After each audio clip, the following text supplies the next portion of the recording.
In the shadows of Philippine forests and the darkest mountains, a malevolent spirit known as the Tikbalang dwells. This terrifying creature has the ability to assume physical form, with its most frightening manifestation being a massive hybrid of a half-human, half-horse being. Thriving on chaos, the Tikbalang can imitate humans and curse the living with illness, announcing its presence with a cruel and eerie high-pitched laugh.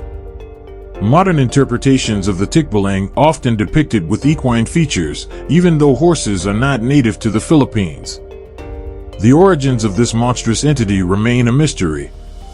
As an expert on folklore and mythology, Dr. Emily Zarka explores the core nature of the Tikbalang as a malevolent spirit being that can transform into various physical forms, including an old man, a monkey, or a horse-human hybrid.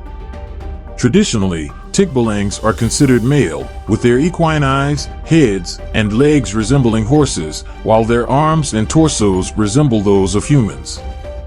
These creatures are tall, thin, and possess ungainly features. Comparable to a minotaur, the Tikbalang's unique appearance includes a horse's head on a humanoid body with horse feet. According to Filipino folklore, the Tikbalang is often encountered at crossroads in the provinces, particularly at night when people are alone. In Filipino popular culture, the Tikbalang has appeared in various forms, including the comic series Trees. The creature has been depicted by notable actors, like Dolphy, the king of comedy in the Philippines, in the movie Once Upon a Time, where he transformed into a Tikbalang. Deep within the forests, the Tikbalang resides in caves, trees, and bamboo groves. It possesses the ability to imitate anyone and can become invisible at will, employing these tricks to lure and harm local travelers. A chilling example is the legend of the farmer's son, where a Tikbalang deceives and terrifies a young boy in the forest.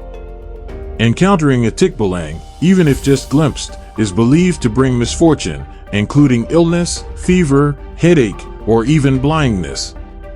If a Tikbalang calls out someone's name, it is said to wish illness upon them, leaving little hope for a cure. The legend of this malevolent creature continues to evoke fear and fascination, embodying the mysteries and terrors that lie hidden in the forests and mountains of the Philippines. 5 days passed before the boy's fever finally subsided, and he regained consciousness. When he recounted his experience to his family, his father concluded that the child had encountered a Tikbalang.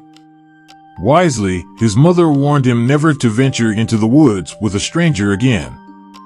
The folklore of the Philippines, including accounts of the Tikbalang, was primarily transmitted orally.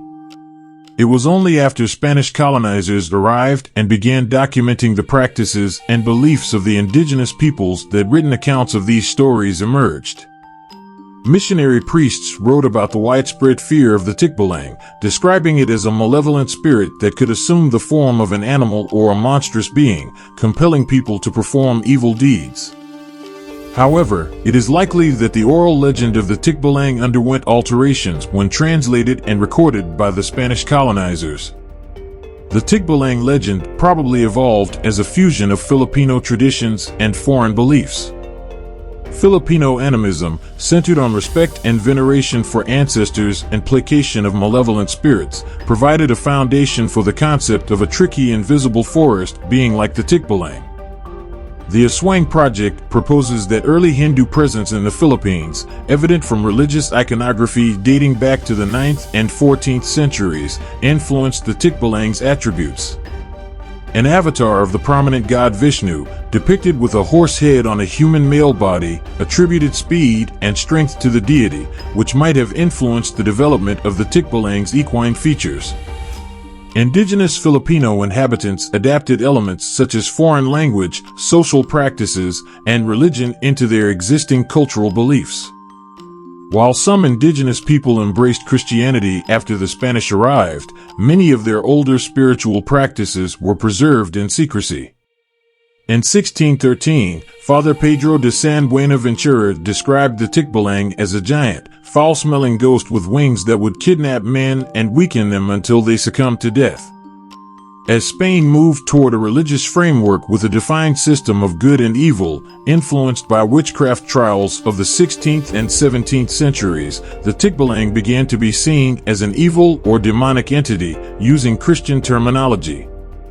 The early presence of horses in the southern regions of the Sulu archipelago, introduced by Muslim travelers, likely inspired the Tikbalang's horse form.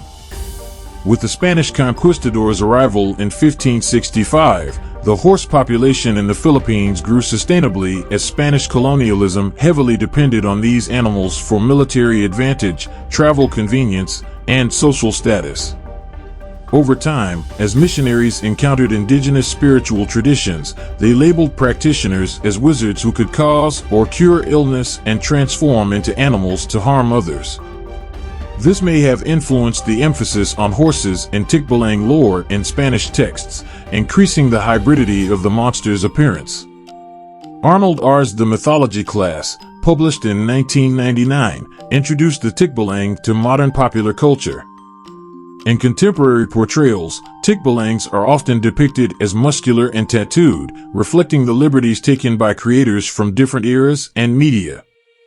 In the popular Netflix series Trees, Tikbalangs are incredibly strong and muscular, capable of producing magical glamour to appear as regular humans. The animated portrayal on Netflix reinforces the muscular horse hybrid appearance to a wider global audience. As we continue retelling these stories in various ways, the legend of the Tikbalang will likely endure for many years to come, preserving its place in Philippine folklore and culture.